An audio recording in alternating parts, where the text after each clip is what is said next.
Shall I compare thee to a summer's day? Thou art more lovely and more temperate. Rough winds do shake the darling buds of May, and summer's lease hath all too short a date. Cheerio, surf addictors! Merhaba friends and Shakespearean surfers. With this quote from Sonnet 18, it is time to introduce the topic of today's video. And yeah, the salute might be a bit misleading because it's not about surfing, it's all about the landscape of Morocco. The good, sometimes a bit bad. Let us find out together. And let's also find out together which is the message of this feather. Yeah, okay, the landscape of Morocco. If you think about the landscape of Morocco, what are your associations? Well, mine were sand and sea. Okay, I was there for surfing. But what I didn't know is when you go there in winter, which I did, to Taghazout, when you go there in winter, you can go skiing in Morocco. Okay, it's not Aspen, it's not the Alps, but it's the high Atlas Mountains, and there are some ski slopes. I didn't try them, but maybe next time I will.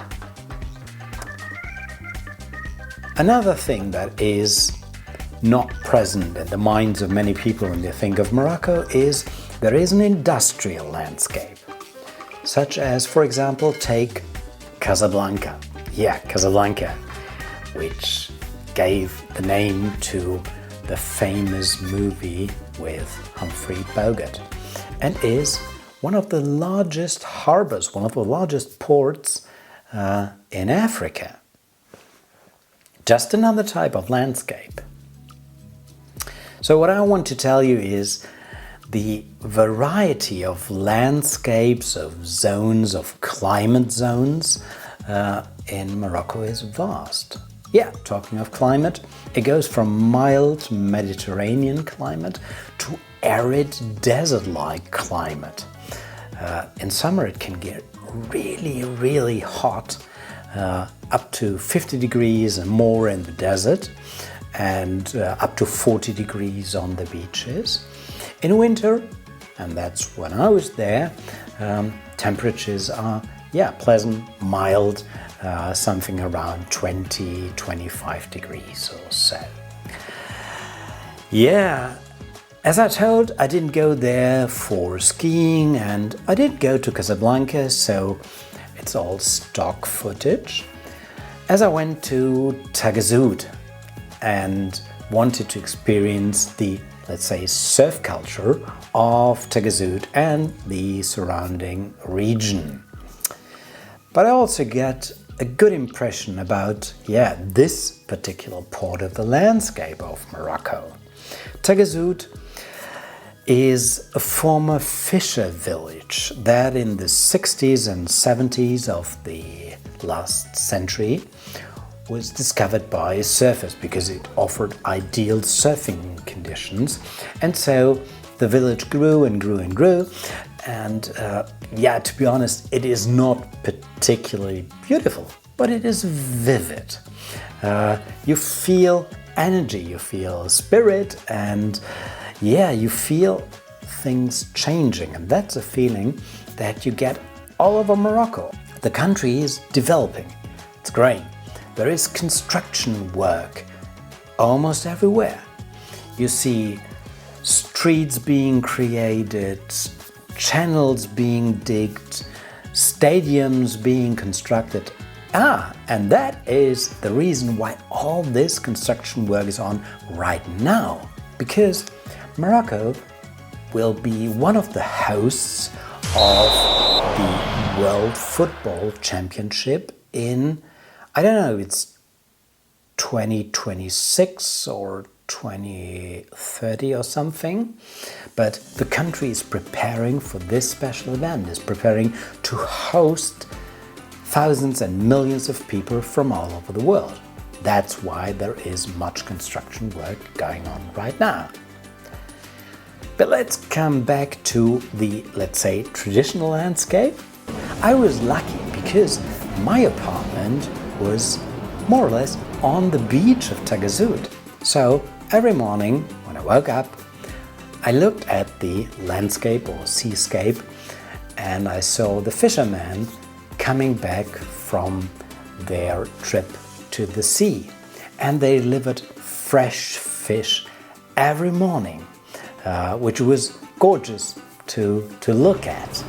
And the fishermen's culture is part of Morocco, because apart from agriculture and tourism, fishing is very important to Morocco. And as I said, I went there for surfing, but there were 2 days that I didn't surf. And so I got an impression what to do when you're not surfing. Taghazout itself offers beautiful beaches for jogging, for example.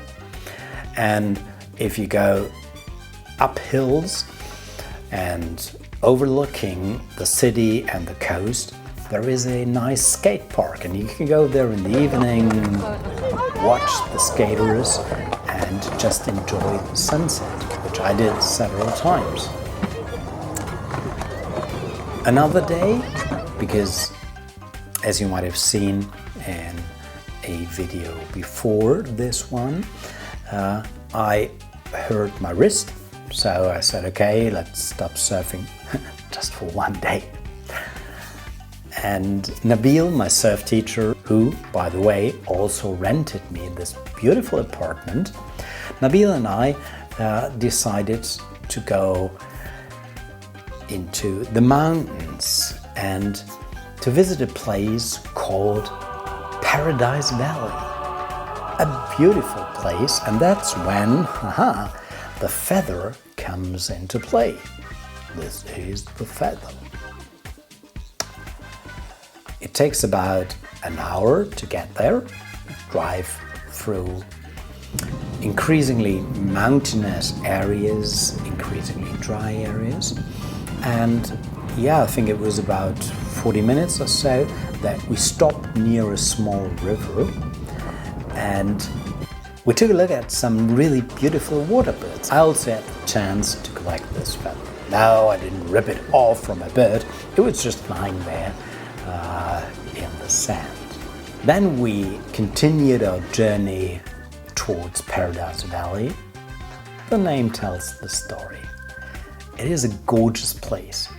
Imagine you are amidst a dry mountain region and the car stops. Nabil tells you, okay, now it's time to do a bit of hiking, and we went for, I think we walked for about half an hour or so uphill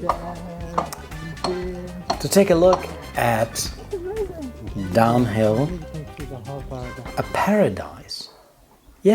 Completely green.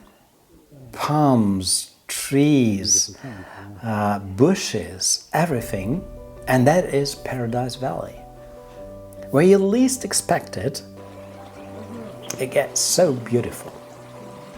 We descended to the valley itself and then again ascended near or next to the river to arrive at some really beautiful, let's say, it was pools, natural pools, and also to discover the water. It's really ice cold when you jump inside, which we did. I almost got a heart attack, but it was fun. There were a few people around, so it really felt like being, in paradise. Afterwards, we went to the sort of base camp, so back to the lowest level of the river, where we enjoyed a great tangine. Thanks again, Nabil, for offering this to me.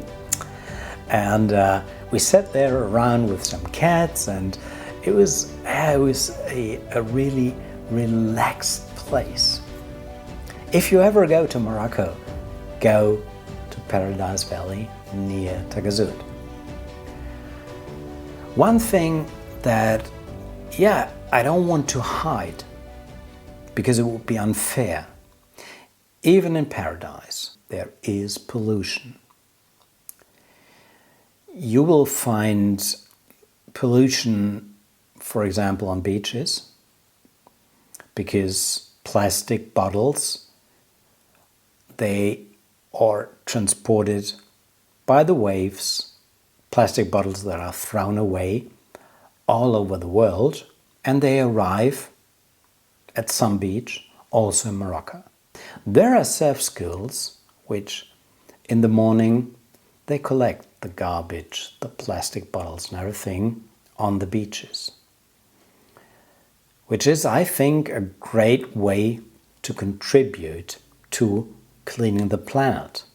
You also find pollution where you don't expect it, which was something that I experienced in Paradise Valley.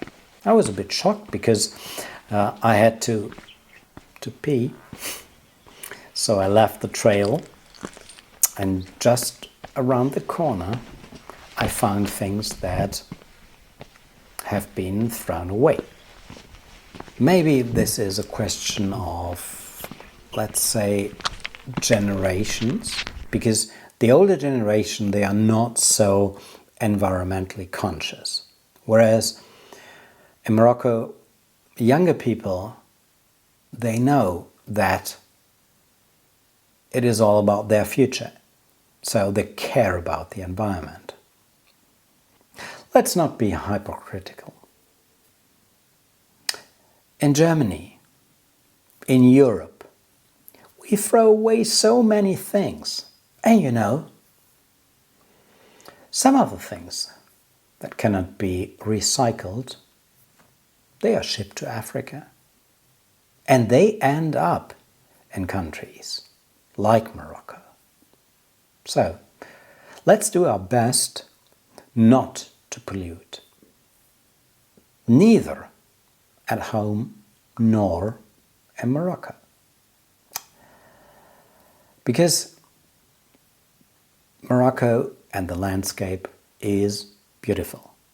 The country has issues. Take, for example, the climate change, which makes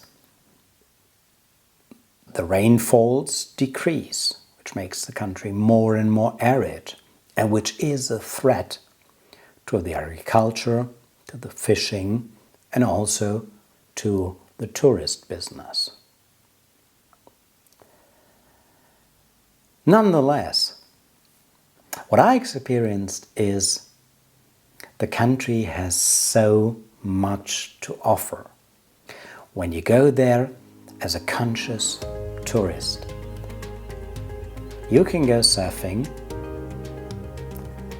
you can go skiing, hiking, discover the desert on the back of a camel. You can visit the cities, the souks. You can enjoy the culture of Morocco. And to sum it all up, and to arrive at the famous or infamous star rating, the landscape of Morocco deserves a 4.5 stars out of 5 stars, which is great compared to the landscape of many other countries. Yeah, I think that's it for now. If you like the video, thumbs up. If you don't like it, thumbs somewhere else. And if you like these kind of videos, support the channel by subscribing. I'm still at the very beginning, trying to upload a video every 2 weeks or once a week if I'm lucky, and your support helps me. By the way of week, next week or within 2 weeks, I will talk about the practical aspects of traveling to Morocco, how to get there, how to move in Morocco, where to stay.